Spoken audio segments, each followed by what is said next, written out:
in Charlotte, which is very hot. A lot of our investors are doing building and new builds for land in Charlotte. So I want to show you how to find empty lots around the city. So what happens is that this is Polaris, and I'll just start over. Polaris.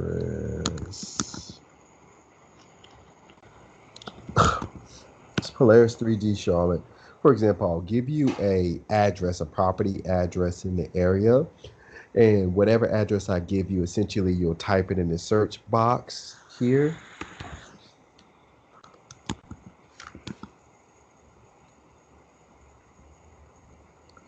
And so essentially what will happen is that whenever I send you an address here, you can just put it in the search box. And then what we do is we just kind of zoom out. I'll probably go about right here, this distance, so you can get a pretty good helicopter view. Essentially, as you see here, these are all houses, okay? And if you see this blue, this is water, okay? And essentially, you don't want a house where the water line cuts through the lot, like right here. You don't want any lot where the water cuts through, okay? So essentially what you're looking for is an empty lot. So as you see, these dark gray squares means there's a house on the lot. If it's just a square here with no dark gray square in it, then this means it's an empty lot. If you, once again, if you do not see these little things, these dark gray shapes, that means it's an empty lot. And we're basically looking for all the empty lots. So this is an empty lot. So when you find an empty lot, basically you're going to click on it.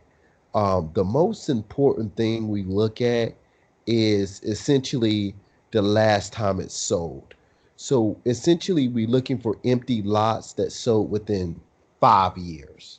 We go back 5 years. So it's 2020 now. We're looking for an empty lot that sold within 2015.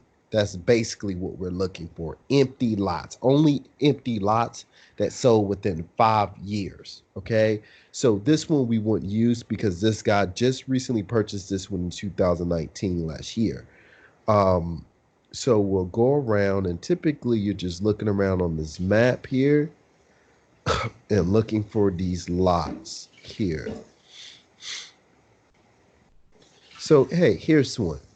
You'll click on it and then you'll scroll down. Okay, so this was selling 1982. So this will be a good candidate right here. And so what you'll do is you'll take this address location and this mailing address and then the owner's name, and then this information will go on a spreadsheet. And then what we'll do is we'll find these people's phone numbers, and then we'll give them a call and see if they're interested in selling the lot. That simple. So we'll go around. See, this is a lot here. We'll target this one. See, in the last, this was sold in 2016, so this will be a great candidate here. Okay, let's see.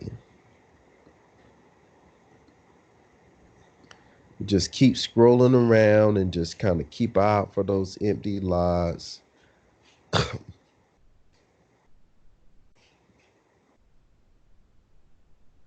And also I should tell you, see, this one just sold.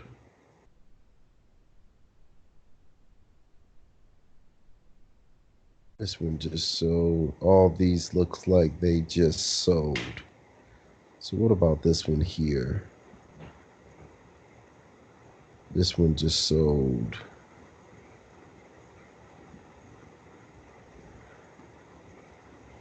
So, and also the lots you're looking for, they have to face the road. All these here is basically the road. So you want them to face in front of the road. So you don't want a lot back here. You don't want a lot back here. It has to face a road. So you click this lot and see if this is a good lot. If it's owned by a church, I would disregard it. Okay, this lot here, let's see, 1975. So this guy's a good candidate. Why? It last sold in 1975. It's not a church. If it's a company, you can still use it provided they purchase it 5 years back. Long as it's not like a church or Christ or anything, I would not use it. So this will be a good lot. Let's see this one here. This is the church once again. I don't know if I looked at these lots here. Uh-oh.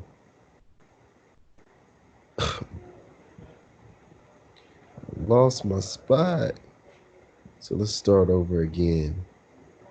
I think you guys pretty much get the point here.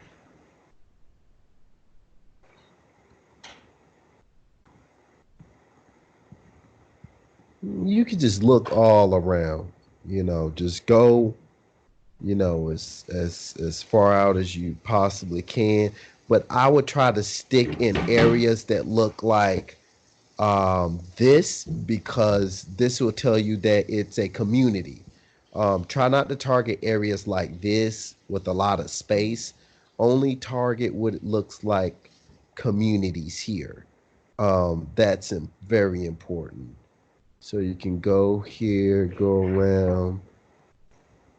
In each area, each zip code, I would try to find at least, 20 to 30 lots.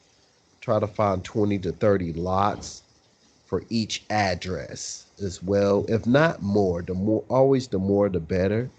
But when you kind of run out of space, you always can back out and look and see, okay, this is a community area. So you can zoom back in and see, hey, is there any empty lots here? So you kind of have to really spot them out, because sometimes they're just kind of hiding in here. Um, so this is not an empty lot, obviously, but this is it. Looks like it may be an empty lot.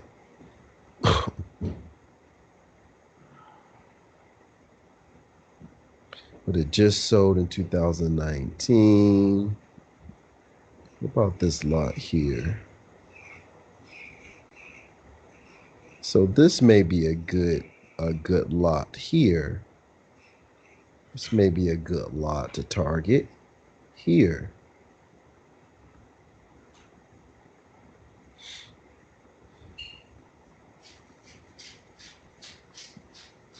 This here, what is this? So this is Islamic Center. I wouldn't target them. This is a lot here. The last time that this sold. So I would target these guys. This last sold in 2014.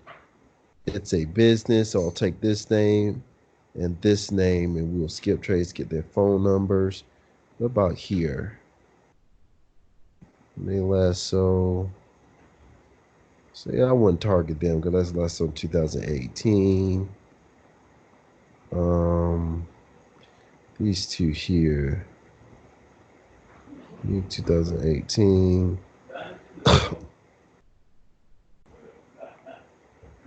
2018. God, I keep zooming so far out, I'll lose my spot.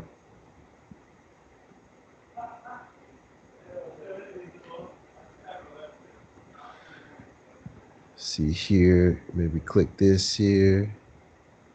Equity group. It's 2018.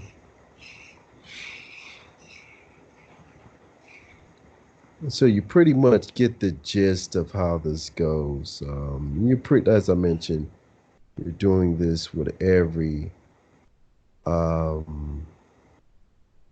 essentially you're going to do this with every address that's given.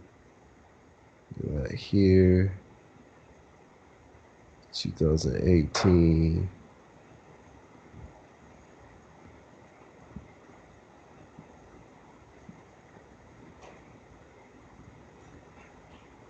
Maybe check this little area here.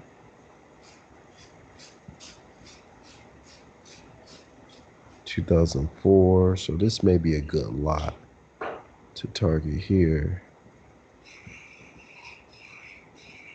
You got these here. Sometimes you just kind of have to spot them real good. This is Habitat for Humanity Charlotte.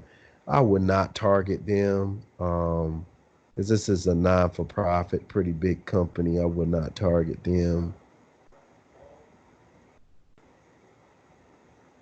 Maybe these guys. You could target these guys here.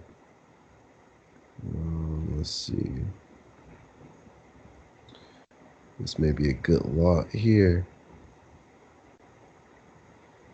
Yeah, so this is a good lot here. I would target these guys here.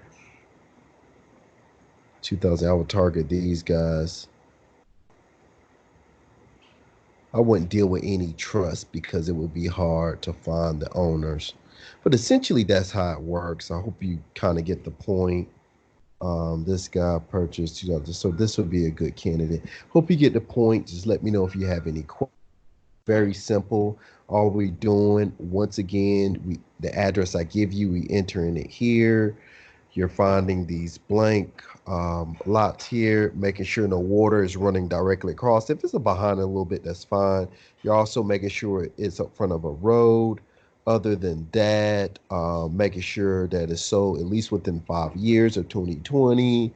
And from there, essentially we're taking the street address, the owner name, and the mailing address. We're putting it on spreadsheet, and then we're going to skip trace them and then give them a call. Well, I hope this is helpful. Let me know if you have any questions. Thank you.